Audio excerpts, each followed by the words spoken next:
열린시장 레이싱 시간입니다. 개장 전 투자카드 전문가, 객장 전문가들의 그 종목군들 지금 화면을 통해서 확인을 해봤는데요. 종목은 16종목입니다. 오늘은 중복 추천된 그 종목은 없는데 하림과 하림홀딩스가 각각 추천이 됐네요.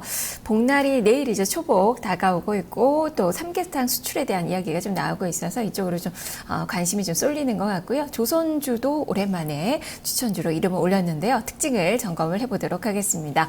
자, 먼저 시장 비중부터 함께 확인해 보시죠. 코스피와 코스닥의 비중입니다. 어제는 코스피 쪽으로의 비중이 이틀간 좀 많았는데요. 다시 코스닥 쪽으로 오늘은 또 돌아서고 있습니다. 코스닥은 63% 비중, 코스피는 38% 비중으로 집계가 됐습니다. 자, 이어서 업종상의 비중도 확인을 해보겠습니다.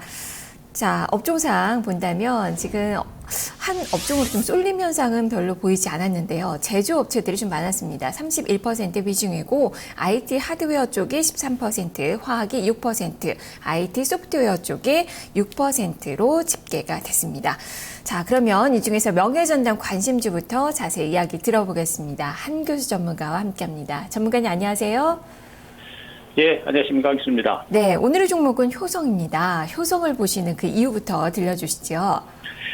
네, 자, 최근에 이제 일부 화학주들의 이제 반등세가 이제 선별적으로 나타나고 있습니다. 지금은 이제 우리 시청자분들 아시겠습니다만 종목들이 어떤 특정한 업종을 중심으로 접근하는 게 아니라 같은 업종 내에서도 상대적으로 실적이 좋고 성장성이 있는 종목에 대해서 선별적으로 접근하는 전략이 맞는 전략이죠. 이런 가운데 효성 같은 종목들은 최근에 이제 일부 화학주들, LG화학이라든가 SKC와 함께 효성은 다른 화학주들과 다르게 스판덱스라든가 이쪽을 중심으로 새로운 어떤 성장성이 많이 부각이 되고 있는 그런 종목 중에 하나입니다. 최근에는 아시겠습니다만 최근에 문제가 됐었던 세빛둥둔섬이죠. 한강의 이제 세빛둥둔섬인데 그 세빛둥둔섬의 이제 운영권자가 바로 효성입니다. 그 효성이 이 세빛둥둔섬의 이름을 세빛섬으로 바꾸고 이제 9월부터 전면적인 개장에 나설 것으로 일단 전해지고 있습니다. 글로벌적인 세계 최초의 어떤 그 한강의 그 인공섬을 만들어서 하는 그런 사업이기 때문에 자, 그 분야에 대한 어떤 성장성에 대한 기대감들이 상당히 큰 이런 상태로 보실 수가 있겠고요.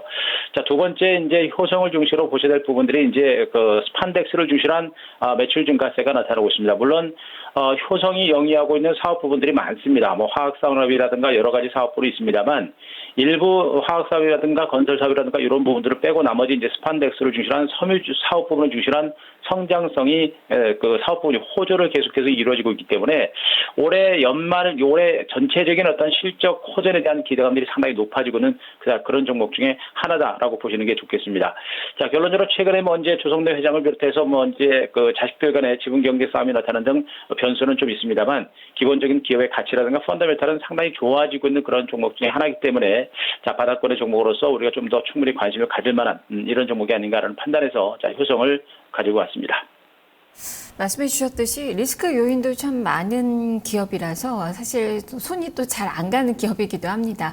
말씀해 주셨던 경영권 분쟁 관련된 이야기도 있고 분식회계 관련된 그 이슈도 좀 있었고 그렇다면 이러한 악세성 재료들이 어느 정도 불확실성이 해소됐다라고 좀 볼 수 있는 시기인가요? 네, 일단은 좀 그렇게 보셔야겠죠. 이제 조성래 회장과 관련된 부분들은 일단 주가에 충분히 많이 반영됐고 어느 정도 결론이 나온 상태이기 때문에 큰 문제는 없습니다. 다만 최근에 이제 불거져 나오고 있는 것이 그 형제들 간에 지금 이제 갈등이 많이 이루어지고 있는 것이 지금 현재 또 하나의 변수로 등장을 하고 있는 상태입니다.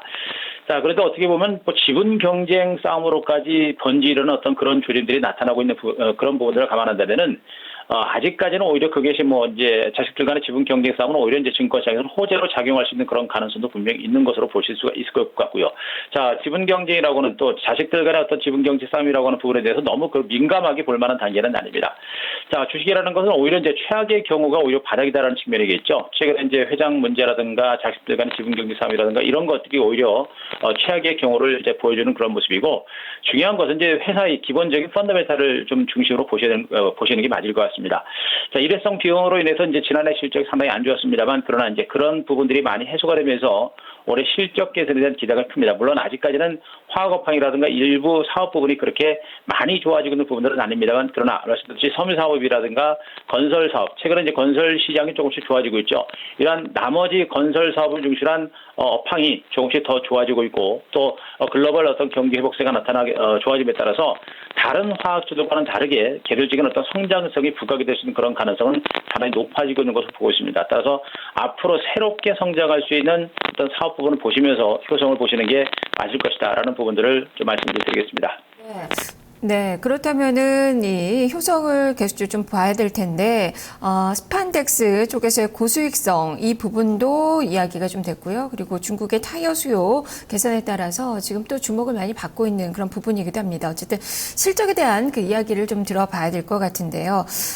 그동안 뭐 여러 가지 뭐 불확실성이 좀 해소가 되는 그 국면으로 좀 반등의 채비를 어느 정도 좀 갖추고 있다라는 그 이야기가 지금까지 좀 살펴봤는데요.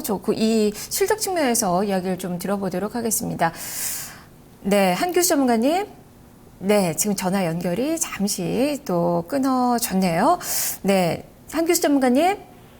예, 한규수입니다. 네, 잠시 좀 연결이 좀 지연이 됐었는데요. 실적을 좀 봐야 될 것 같습니다. 지난해 실적은 좀 적자였어요. 1분기도 순손실을 좀 이어갔는데 그렇다면 턴어라운드도 예상을 해볼 수 있는 건가요? 예, 오늘 전체적으로 올해 이제 전체적인 어떤 실적들을 좀 보셔야 될 것 같고요. 이제 올해 전체적인 실적보다는 이제 내년 2015년 실적에 대한 기대감들은 훨씬 커지고 있는 종목으로 보시면 되겠습니다. 자, 올해 이제 연말을 중심으로는 일단 그 전반적인 어떤 이 회사의 이제 일회성 비용들에 의한 실적들이 이제 개선이 되면서 연말을 중심으로는 흑자로 전환할 것으로 일단 시장에서는 이제 전망하고 있고요. 전체적인 어떤 흑자 기조가 유지가 된다고 한다면 대체적으로 시장에서 보고 있는 펄을 기준으로 봤을 때는 8배에서 9배 정도까지 일단 시장에 대한 어떤 주가 전망과 실적 전망치를 예측을 하고 있는 그런 과정들입니다. 더군다나 내년에는 말씀드렸습니다만 글로벌 경제가 호전이 되고 또 중국의 어떤 경기가 호전되고 또 여기다가 이제 효성그룹을 둘러싼 불확실성 요소가 해소가 된다고 한다면 내년 이후에는 실적이라든가 또 성장성이 더 많이 부각될 가능성이 높기 때문에 올해 연말을 보시고 대응하셔도 큰 부담은 없을 거로 보고 있고요. 그리고 내년을 중심으로 보셔도 큰 부담은 없지 않을까 이렇게 보고 있습니다. 자, 차트를 보니까 지금 60일선의 단기 저항을 받고 있습니다. 7만 원 이상은 또 두터운 매물대 구간이기도 한데요. 박스권 등락을 좀 보여주고 있는데 탈피가 좀 가능한 건지 가격 전략까지 같이 세워주시죠. 네, 자 한번 해보겠습니다. 지금 현재 효성을 보시는 이제 시각은 뭐냐면은 너무 이제 단기간에 급등을 기대하시면 안 된다는 겁니다. 지금 현재 거래소 시장의 대형주들이 대부분의 종목구들이 점진적으로 아주 가랑비에 옷젖듯이 은근하게 시세가 나는 장세이기 때문에 철저히 시간을 좀 가지고 보시는 게 좋겠고요. 차트를 좀 길게 늘려본다라고 한다면 최근에 주가가 대체적으로 5만 원 선에서 대바닥을 찍었고 그리고 근래 들어서는 6만 원 선에서 중간 바닥을 찍고서 이제서야 바닥을 탈출한 상태입니다. 바닥을 탈출한 상태에서도 벌써 지금 현재 8만 원을 고점으로 약 1년의 기간 동안 횡보 장세를 보였고 지금 현재 주가가 지금 이제 박스권 하단에 와 있다라는 부분들을 감안한다면 주가는 거의 바닥을 친 것으로 보셔도 될 것으로 보고 있습니다. 다만 이제 본격적인 반등이 언제 나오느냐 이것이 문제인데 최근에 외국인과 기관 투자거래 수급 특히나 이제 기관 투자거래 수급이 은근하게 꾸준하게 좋아지는 그런 모습이 전개가 되고 있습니다. 이런 부분들을 감안한다면 이제 이 구간부터는 좀 물량을 좀 매집을 해 나가시는 전략이 좋습니다. 다시 말씀드리면 단기가 아니라 중장기관점에서 보시는 게 좋겠고요. 일단 매수 가격은 일단 어제 그저께 주가가 장대항보에 나왔던 만큼 오늘 조금 장중에서 밀릴 때를 이용한 저가 매수 관점의 대응 전략이 좀 필요할 것 같습니다. 그리고 목표가는 너무 크게 보지 말고 일단 박스권 상단 정도까지 77,000원까지 목표가를 제시를 되고요. 자, 손저가는 밀집 하단 66,500원 정도까지 제가 제시를 드리도록 하겠습니다. 네, 알겠습니다. 말씀 잘 들었습니다. 네, 고맙습니다. 네, 효성에 대해서 살펴봤습니다. 한교수 전문가와 함께했습니다. 이어서 지점의 관심주를 살펴보겠습니다. 동부증권 강릉 지점으로 가보죠. 정명구 대리입니다. 대리님 안녕하세요.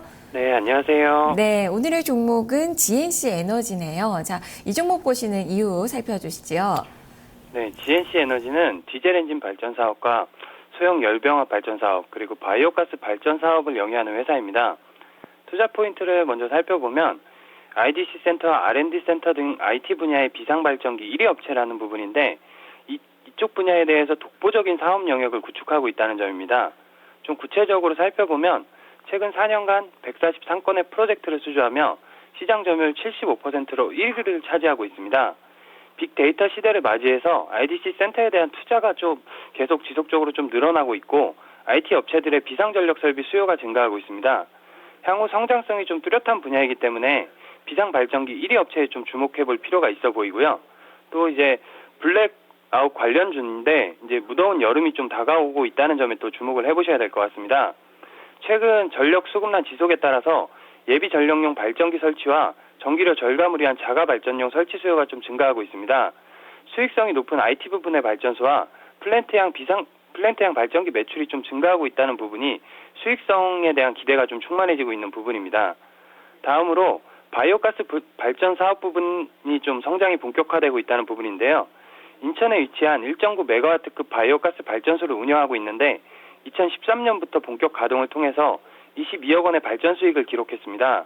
바이오가스 부분은 수익성이 40%에 달하며 매출 성장률 대비 기여 수익이 좀 크다는 점인데 2013년 기준으로 좀 살펴보면 전년 대비 매출액 증가율은 13%였지만 영업이익 증가율이 42%에 달했다는 점을 좀 주목해 보셔야 될 것 같습니다. 정부는 폐자원 에너지화를 좀 정책적으로 시행하고 있어서 향후 시장은 더욱더 성장할 것으로 예상하고 있고요. 청주 매립지와 동두천 하수처리장에 투자를 진행하고 있는데 올해 하반기부터 매출에 반영될 것으로 예상하고 있습니다. 올해까지 3개인 바이오가스 발전소를 2017년까지 10개소로 늘릴 계획을 가지고 있어서 향후 발전소 증가에 따른 높은 수익성을 확보할 것으로 판단하고 있습니다. 마지막으로 고수익 신사업 투자로 성장 로드맵을 구축해 나가고 있다는 점인데 최근 100억 규모의 유상증자와 30%의 무상증자를 실시했습니다. 유상증자에 대해서 다소 좀 우려가 될 수 있는 부분이 있지만 일반 공모 방식으로 자금을 모집했고 공모 자금은 바이오가스 발전소와 열병합 발전소의 투자 자금으로 소요될 예정입니다. 고수익 신사업 확대를 통해서 향후 성장 모멘텀을 좀 확보해 나가고 있습니다. 이러한 근거로 이제 GNC 에너지를 추천해 드립니다. 네, 성장성을 좀 기대를 해보자. 사실상 유무상증자가 있어서 조금 우려해야 될 그 상황이 아닐까 싶기도 했는데 어쨌든 성장성을 위한 그 투자라는 그 말씀이시군요. 차트를 보니까 지금 2달 넘게 박스권의 횡보세가 나타나고 있습니다. 지금 한 9,500원 선부터는 또 매물대 구간이기도 한데요. 좀 어떻게 봐야 될까? 기술적으로도 살펴주시죠. 예, 먼저 기술적 흐름을 살펴보면 이 GNC 에너지가 13년 10월에 상장을 했습니다. 상장한 이후에 좀 급격하게 하락하는 모습을 보여줬는데 이제 그 이유가 그 당시 중소형주 흐름이 좋지 못했기 때문으로 좀 이해를 하셔야 될 것 같고요. 그 이후 11월에 저점을 찍은 후에 3월까지 좀 지속 상승하는 모습을 보여줬습니다. 이후 좀 조정받는 모습을 보여주고 있는데 최근 모습을 좀 살펴보면 고점 이후 형성된 3번의 저항 라인을 돌파하는 상승이 7월 11일에 나와줬습니다.